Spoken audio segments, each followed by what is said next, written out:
All right, so now we're moving on from crappy Netflix movies to Oscar nominees, and in this case, this is one that is nominated for quite a lot of awards. Well, six actually, for the Academy Awards this year: Best Director, Best Actor, Best Supporting Mhm. Actress, Yeah. and Best Original Score, and of course, Best Picture of the Year. Yeah. Is that five or six? I can't remember. But anyway, of course, we are talking about Fandom Thread. This is one Yeah. that I know you are a diehard Paul Thomas Anderson fan. You were excited to see Yeah. this. Me, well, this starting off. I won't call myself the biggest PTA fan, but I mean, to me, he is one of the true modern film authors of this generation. I could easily Yeah. say that. I like how with his films though he got more ambitious. It just got like, his scope just got bigger and bigger and bigger with his films, and even the ones that he kind of started off with, like for example, Boogie Nights, which is still one of my favorite movies from him. It's still have your boy Mark Wahlberg, but that was before he got to the Marky Mark that we know and love today. You know what I mean? Right. Yeah. Yeah. But I think you probably stomach the show, even though well, I know you're a big PTA fan, so I know you probably stomach the show, even though Mark Wahlberg's in it, and he does show his dick at the very end. But anyway, but still a great movie. Yeah. I haven't seen Magnolia, but I heard it was great. Yeah. I Loved it. haven't seen Punch Drunk Love. I really need to. I Yeah. started watching The Master, and I'm ashamed to see this, but something happened and I never got back into it. Feeling bad Wow. about that.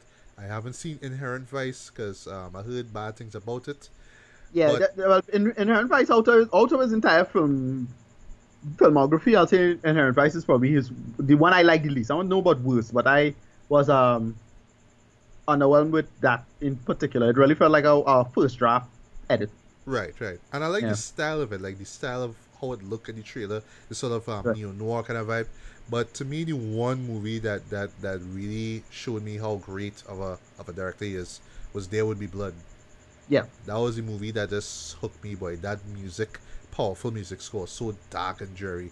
The cinematography, the story, Paul Dino's character, and of course Daniel Day Lewis's Oscar-winning performance as well too, and just Yeah. how that character just deteriorates and is like the type of character you just love to hate. You know what I mean? Like there's so much, there's good in him, but it's just so overpowered by just the darkness inside of him. Though, and just seeing his character just disintegrate in front of your eyes is just epic in my opinion. Of course, it gave us one of the best performances from Daniel Day Lewis ever, in my honest opinion. And just hearing that both of them, well, both him and Paul Thomas Anderson, were going to reunite now for Phantom Thread. It's like, well, word, okay.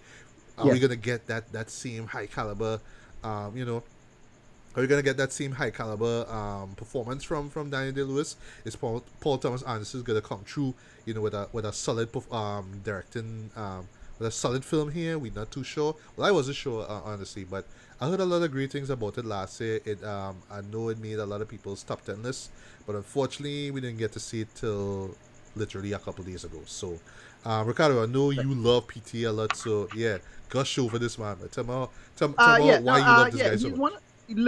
one of my favorite living directors, easily. It's just his style. He really got a good working sense of camera movement, storytelling, because his real strength is writing. Right. Yes. Yes. He knows how to tell a great story, great characterization, overall. And the movie, that even though it was a slight disappointment, is a movie I really really like because of its strengths outweighed its weaknesses by far, which was The Master. That was relatively recently. That was Right. about what, 6 years ago, 5 years ago. About 6 years. Uh, Yeah. right, and he is just a good storyteller in general. He knows how to build a world, knows how to make great characters live in that world, and then builds from there. As I said, I was underwhelmed slightly by well, I was big disappointed by Inherent Vice because he went to a phase like he needed to do humor, Right. and it just don't fit his style very well. Yeah. But overall, uh, big fan of the director. Almost all of his movies I like. Boogie Nights, There Will Be Blood, and you could go through the filmography, but whatever. I Yeah. want to talk about Phantom Thread. All right. Uh, yeah, I kind of want him to win for this. Okay. Well, Yeah, we'll argue about that. But I'll just jump into the story here one time, right? So yep, this story is actually set in London in 1950s. Daniel Day Lewis plays the character of Reynolds Woodcock.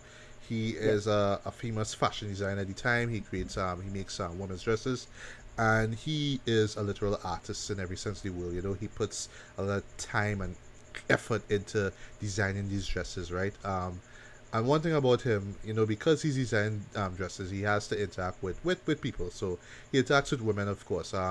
Well, his sister Cyril, who is played by Leslie Manville, who is nominated for Best Supporting Actress, she assists him as well.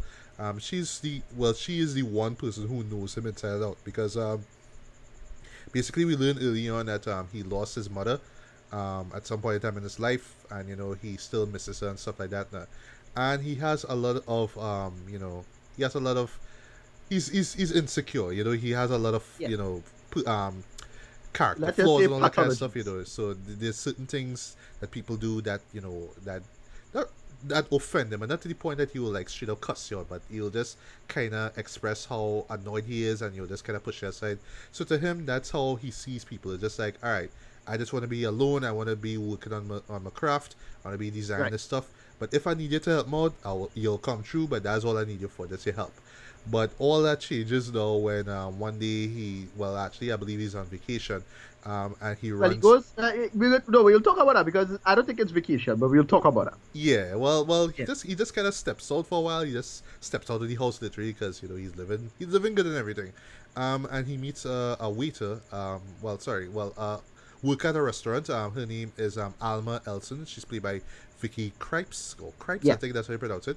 And instantly they fall in love. Well, she falls. Well, sorry, he falls head over heels in love with her, and they start this relationship afterwards. But the thing is with her is that you know she wants to spend more time with him, but he's like, all right, I want to focus on my work and all that kind of stuff. And later on, she Right. learns how dedicated and how deep he is to the work, almost to the point where it's like, well, come on, I'm right here. Why aren't you speaking with me? Why can't we take some time and spend some time with each other? It's like, well, you know what, just not really feeling it. And then as you learn more about each other, well, throughout the film, we learn different things about them, and this is where the film kind of goes a little dark as well. And Yeah. once we learn more Boy. about these characters, then we start to understand this relationship that they're in. And just to jump into the review here, this is a pretty interesting relationship that I've seen, on-screen relationship here, because Matthew, yeah, yes, anything, eh? I did not fucking expect somebody to see an Oscar award winning movie to have a woman walk over on a man. I know, right? That Boy, was catching me with his dread. so here's the thing. So going into this thing, I was telling myself, all right. So this is clearly not this relationship just does not work, right? Um, Alma wants to be with Reynolds, but Reynolds is like, well, you know what? Yeah, I love you and everything, but I had to work. You know what I mean? You know, I really had to do this. You know what I mean? And I understand, you know, as well from a woman's perspective, she wants to spend time with him. She wants to have dinner. They want to go out. They want to dance. He's like, no, no, no, no, no. You know what I mean? Like I get that. And at times I was like, well, okay, so why you start this relationship with her in the first place? Like I get that. And I was telling myself, well, okay, this relationship is kind of toxic, right? When you learn a certain something, where you see the OBR. I was like, well, wait now, okay, so, alright, is she getting back at him? And then the thing kind of flips now.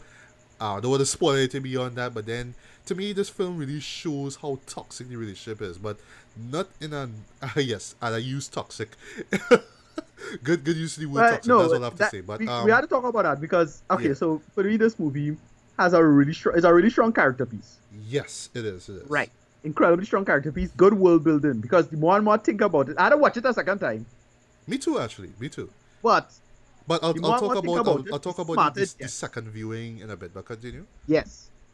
And the more and more I think about it, the smarter it gets when you think about it. In terms of like Yes, it does. Yeah. how wait, it's just like, oh, this is why this, and then when she was explaining to this person that, okay, that make more sense in terms of this. And it was cool. I really, really like what they did with this. And then the big twist, don't want to say what it is, but again, she basically walk out on him. Yeah, It's boy.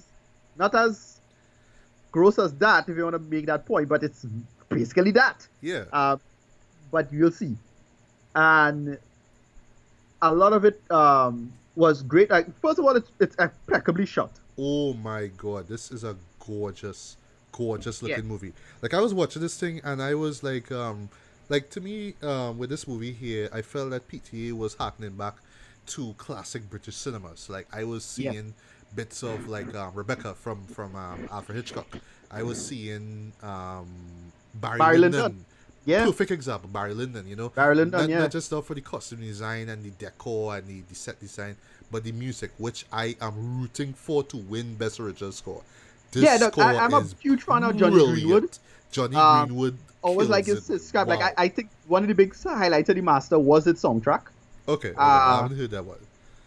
But yeah, but it but like yeah, but this look score up at the here, boy. soundtrack, and this Johnny Greenwood is always give a good like all PTA films with Johnny Greenwood is great soundtrack. So this should win, I think. I Now really hope remind this me one. again, did he do the score for There Will Be Blood?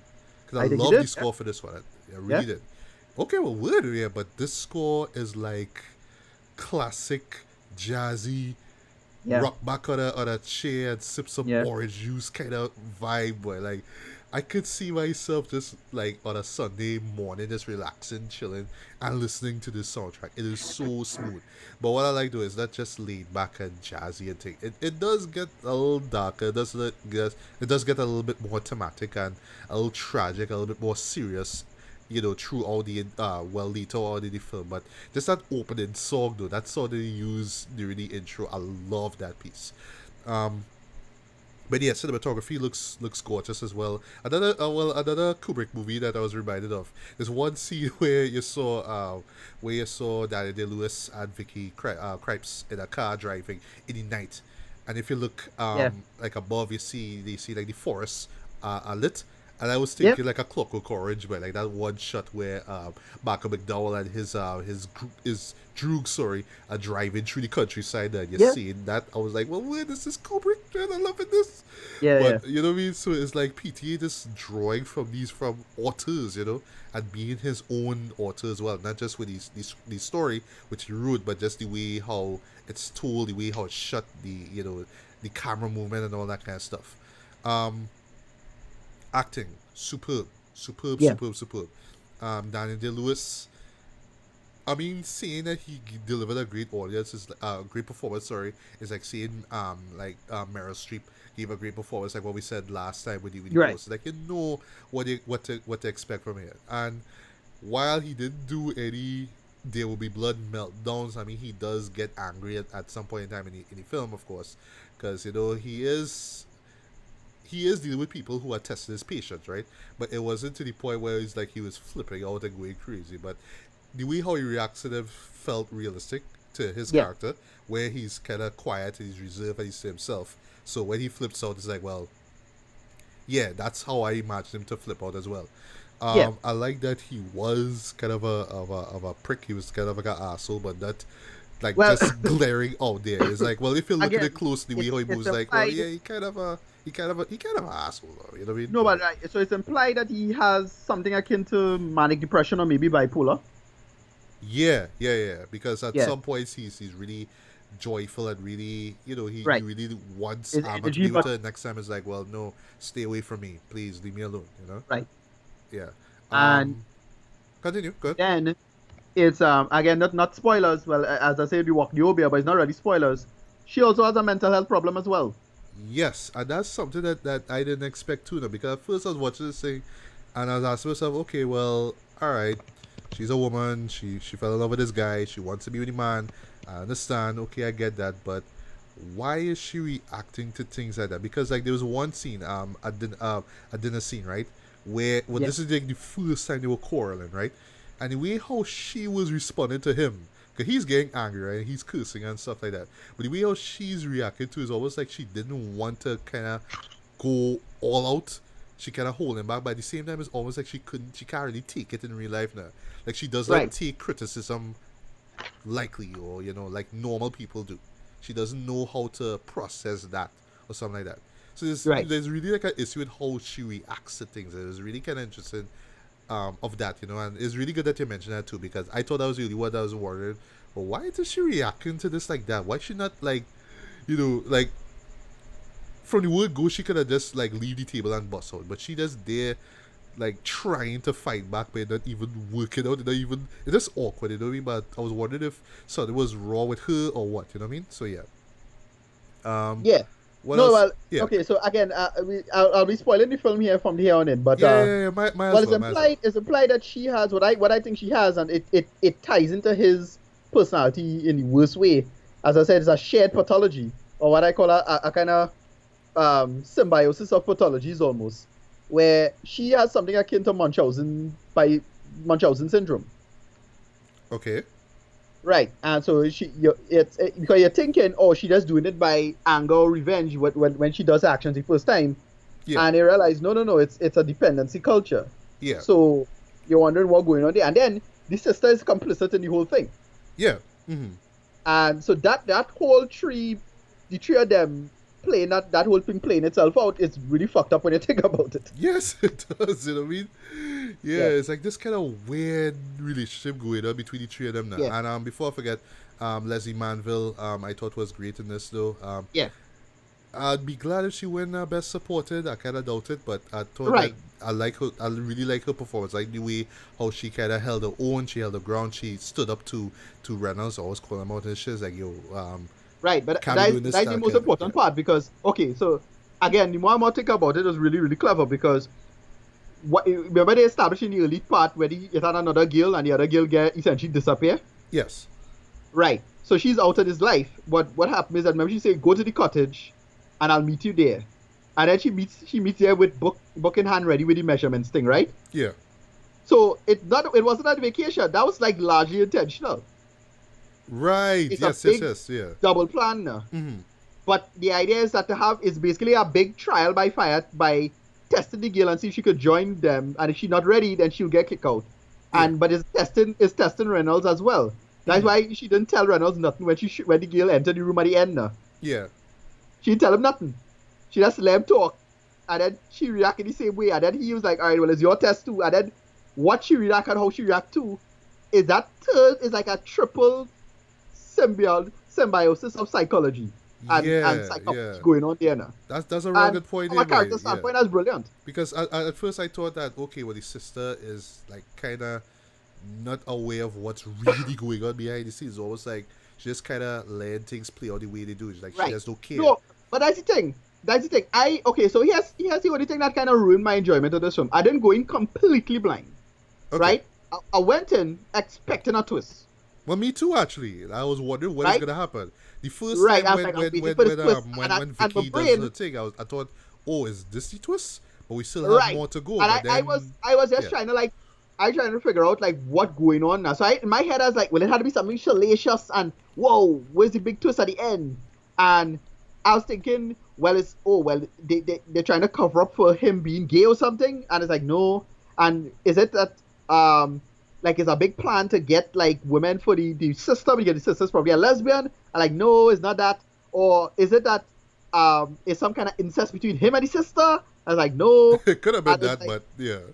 And then in my head, I was like, well, it's possibly that she is his daughter, maybe, and it's like as a long-lost daughter. Oh, because so he you mother, were just figuring it out in your head. You were just trying to calculate it. Okay. Right, exactly. I was just trying to run through the big go subtext twist stuff now in terms of and I was looking at the visual language now. Yes. Like, the sister and him sit down on one side, but she sit down distance from the two of them. Like, what's And going on the there? sister's like always there, Right, Especially when they having and dinner. it's always there, and it's like, shouldn't this be like a private thing?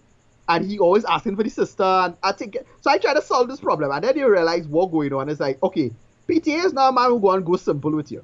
No, right? No. I Go know on that. here next level. It's not gonna be some lame, salacious bullshit like this. And what he did with it was really, really clever and brilliant when you think about it. It's subtle. Yeah, it is. Yeah, really it's fucked subtle. up and subversive. Yeah, and just really, like for me, like I always say, this is a toxic relationship. It really Yeah. shows just how toxic it is there. And Right. it's funny that both of us saw this before Valentine's Day, because I was like telling myself, this is like the perfect anti-Valentine's Day movie. Right, right? but that's the point. That's the joke I was going to make, because this movie is like, what if a genuinely smart person take 50 Shades of Grey and make it into their own thing? Yes, because it's like a relationship that not supposed to work on paper when they think Right, about it. and that- right. They don't really That's get not along, honest but because- they need themselves, they need each other. But it's the reasons why when you really Right. think about it, especially with Danny DeLuise's character, I was like, because at first when he makes the reveal, it's like, but wait now, but you actually gonna put up with this still because Right. you realize what's going on here, right? You know what's going on, Yeah. right? But then I remember one particular scene. Well, I'm not gonna spoil that part. Just one particular scene where he's close to death. That's all I was saying. And then when I Yeah. thought about it, I was like, well, oh, okay, so this Yeah. is why. So it's his Yeah. dependency on Yep. her And to fill this need. as I say, I keep calling it the perfect symbiosis of pathologies because it's like, wait now, under normal circumstances, he would not flourish. Under Exactly, normal yes. circumstances, she will not flourish. Yeah. Under normal circumstances, the sister wouldn't be a person. But when you combine this perfect pot, you have a weird synthesis of crazy now. Yeah, boy. And it works because And it works. That's the thing. Is like, well, character at the end, all of that, right? yeah. And that And would it's make like, it so good. weird. Though. It's like, but it still works all the same though. Yeah, exactly. So I don't know, like it's, but yeah, you're right though. Like what is really where the show ended. And by the way, I love the use of the title cards at the end. It's very classy. It's very old school. The way how they just kind of cross these off from each other. It's like real classic 50s and 60s cinema. If you're familiar with like Stanley Kubrick films and old Yes. movies, that it has that feel. I love the end of this movie. Yeah. But it's really one of those shows that when you think about it, at first it just kind of wraps up. You're like, oh, okay, that is not what I expected to be. This is really messed up. But then when you think about it more and more and more, it's like, well, oh right, now I see it. It starts to connect now. And then it's like, oh, that's what this was about now. You know what I mean? So yeah, this is like really smart, clever writing here. One gripe that I have with the show, though, one gripe. I just have one gripe because I wouldn't Right. say it's a perfect show. The pacing. This is Well, no. all Alright, I would alright. say is it's slow. It's a slow burn, Oh, and when you here's the think thing. about it, it needs to be because of that payoff at the end. Here's But the I thing, imagine to because, no, some people they might be like, I was- all right, this is really slow. Come on, pick up, and No, I wasn't but like that, Louis- but I was but like, that's all the right, thing, but this is a little That- slow. y- Pick y- up, you- right? You complain about pacing, right? I had no. I while I was watching my watcher.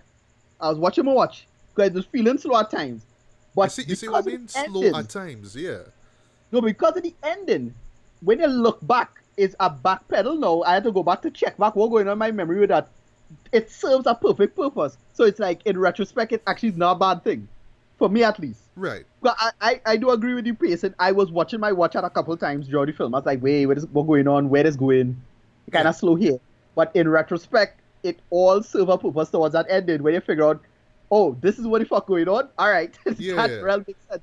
As I say, You're right though, because it it doesn't feel like because once again, because you have a great director helming this, Yeah. it doesn't feel like any scene was wasted. Like I'm not gonna say that you could have taken out a couple of scenes or whatnot. This probably could have sped up a couple of them, but I think that everything, like every scene, serves its purpose. Leading up to that end. Whether it's a nice little scene with Daniel Day-Lewis and Vicky, together, or them at a party distant from each other.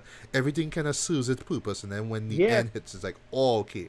So it's like Right. this kind No, but of love you hate you kind of thing, but it's something where they kind of need each other, even though this relationship just should not work at all. Yeah. I'm just gonna wrap up quick here. Give me a reason. Yeah, sure. I had to give this one a high IMAX. This Well done. was Well fucking done. hard. Yeah. I mean, look, I'll compare this to is a return to form for Paul W. Paul Thomas Anderson. You always say Paul W.S. there? Right, no, as God mentioned, it reminds me of another Wes Anderson film. Another Anderson, and his film on a return to form, The Grand Budapest Hotel. That was a return to form for him. Yeah. And this is a return to form for him, for Paul Thomas Anderson. I thought this was excellent. It's not a lowbrow twist, nor is it a smart filmmaker doing a dumb, trashy twist, like in the case of Gone Girl. Right. Gone Girl was a great filmmaker doing a trashy novel. Yeah, kind of salacious kind of thing, yeah. Right. No. This is a smart guy with a smart sense of thing. It's not pretentious. I don't think it's pretentious at all. No, sir, no. It fits within that culture of pretension, but that's why it works. Yes. Because of who he is as a character, right? And why these characters work in the way they work in this world and the time. But it's a smart guy doing a smart premise, and then when you reveal what's going on, it's like, yeah, this really works. I had to give this a high mark. Loved it. I really hope Paul Thomas Anderson wins the Oscar for this, for Best Director. At least as Best Director. Right. Not to win Best Film. But as Best Director, I had to give him it. This was really good. It's really expertly directed, well shot. The acting is great. You could tell he know where to put his actors and his crew. The camera flows great. Good use of editing and shots. The music is great and fits quite well. Johnny Greenwood comes good with the soundtrack. Yeah, I really love this movie. All right. Well, good. For me though, this would have been my top 10 list for sure. Definitely. Not top Definitely. 5, not top 5, but between Probably 6 a top and 10 5 as well. for sure. I It's don't a shame know that we number got to one. see it. It'll probably be number 2, number 1 with Mother. It'll be high up. I would have put that between 6 or probably like 8 or 10 or so because Nah, I did see. It'll be high because it's what going on now. I find it's real smart when you think about it. It is, and you're right though. It is one of those shows that it's only when you leave, like when you take when you process it, when you process the movie in your head. Sorry, it's like oh my god, wow! Like I was literally doing that after I left the theater. I was like, oh my god, that is what was really going on. Wow, you know what I mean? So yeah, credit where credit is due. Though this script is superb. Although I would argue, and I would say this also for people going in blind. This is a slow burn, but it is intentional. And I would say like if you're not a fan of like period like costume dramas or period pieces, whatever, you might just find this one to be a chore to sit through. But I say if you are patient, if you just sit through it, you will be immensely rewarded. It's one of those movies. It's one of those movies that definitely deserve a second watch. Yes. But, for me, I more than likely it's gonna be better the second time I watch it because I know what to look for and where my brain had a point to know. Right. Well, I mean, it had the little small details like he likes a little belly. Love it. Yeah. Because when I think it back at that, it's like holy shit, that kind of awesome. Yeah. Yes. You know, little things like that. Yeah.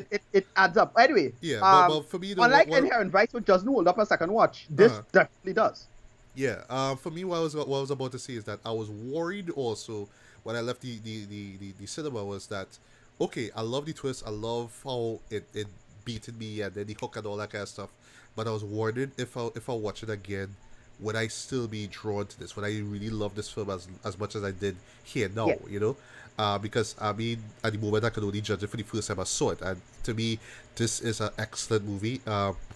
But I hope that I do enjoy it more with subsequent views because this is one of the Paul Thomas Anderson movies that I genuinely want to see again, not just from a writer perspective or a character perspective, but also from a filmmaker's perspective. I love the way how he just drew inspiration from old particularly British cinema. I know Stanley Kubrick is American, but he made films in England. But he was just drawing from that and really making it fresh and new and everything. I just love that the care that he put into these shots, the way how they look, the way how cinematography looks like. That excellent music. I'm rooting for this to win Best Original Score. I love this score. Daniel Day-Lewis kills it again. If he wins, I'll be happy. But boy, he going 2-2 against Gary Oldman. So I don't know how things gonna play out here. But if he wins, I'll be glad. It's a hard comparison in that category, but we'll talk about it when time to talk about it. But if anything, I'll probably give Gary Oldman it. Yeah, but this definitely has to win something. And even if it does not win Best Picture, I hope that more people do check out this movie. I hope because this really deserves a lot of attention, a lot of praise. Once again, like I said before, this is not going to be for everyone, especially if you're into costume dramas or period pieces or slow burn movies. But trust me, if you have the patience, if you just love the craft of what you're seeing visually, and of course the characters and how well developed and complex they are, and of course he's smart writer, especially with that twist at the end, which is subtle, but then when you think about it, it just adds so much to what has been shown before. This gets a light 4.5 out of 5, man. This is one of the best shows of 2017 that I got to see in 2018. And just thinking about it, this is the best movie for me, man. I really, really, really can't wait to see this movie again for sure, man. This is Paul Thomas Anderson at his best, though. And this, for me, though, although I would say, I don't know, I haven't seen all of his films, but this to me is where it felt like his most mature work. It felt like, all right, this is me Yeah. going auteur level here right now. This is like Yeah. what Scorsese did with The Age of Innocence. This is what Stanley Kubrick did with Barry Lyndon. I'm just reaching that level. I'm gonna show you guys there's more to me than okay. All right, I could rope in this actor here, and I could do this, and I could maybe get an Oscar, whatever. This guy is the truth, man. This guy is a true author in every sense of the word. Yeah. And yeah, this movie is testament to that. So yeah, by all means, guys, definitely check out Phantom Thread. This is one Yeah. for sure I'm Fantastic gonna see film, again. happy. Yeah. Loved it. All right. So Ricardo, where can we find you online, man? Plus at RMEDDY. That is at RMEDDY. At RMEDDY on Twitter. And then you can just type in Ricardo Medina on Facebook. You find me there. All right, you can also find me on Twitter. Just look for Legally Black MGB, MGB and capital letters. You can also find me on Facebook. Just look for my name, Matthew Bailey, alongside a Legally Black blog official fan base, where you'll find a link to this podcast here, as well as the others that we've done before. And on the subject of that, we recently did a special little segment here on BSB to Bailey, called Retrospect Reviews. In this case here, we talked about the hip-hop album 50 Cent's Get Rich or Die Tried. So, I'll put the link to that below. Please check that out. Please show it some love. And this is something that we're going to be approaching this year. So, not just with albums, but also with movies that came out over the past 10, 15, 20, 25 years and so forth. You'll be surprised with the amount of movies or amount of great movies, I'll say, that are going to be, celebrating their anniversaries this year, 2018. So, you can look out for that hopefully this year with our show. On the subject of stuff to look forward to, Black Panther for one thing. We definitely can't wait to see that. Just 2 more weeks, guys. Just 2 more weeks until we're gonna get that. Then you guys gonna get a review of it. Also on the la di da slab on me nub. What was gonna say, boy? I hear not so good things about the 15-17 to Paris. Right. So maybe I thought to go see that one. Maybe I might check it out. I mean, there's my boy Clint Eastwood, but right. I don't know. Supposed to be getting Death Wish later on this month. Right. And also, before I forget this, finally, in terms of TV, I will finally be binging season 1 of Star Trek Discovery. I can't wait to experience it. I hope that I enjoy it. The finale is tonight. It's a show that I generally like. It's doing things I like in terms of the world building and whatnot. I've noticed most of the critics and fans against the show has operated largely in bad faith. Most of them, I should say, very few of them actually gave solid critiques and that I could respect. But yeah, tonight is the finale. We're gonna see if they stick the landing. They don't. Well, I'll tell you. Cool. Yeah. Well, as a non-Trekkie fan, I just hope to be thoroughly entertained by this. That's all I want. No problem. So, yeah. All right, that's pretty much about it. So, once again, guys, good morning, good afternoon, good evening, good night, whatever you listen to this. This was Matthew Bailey and Ricardo Medina. And we are signing off from another episode of Bears Beats and Bailey. So, until the next one, take care. Peace.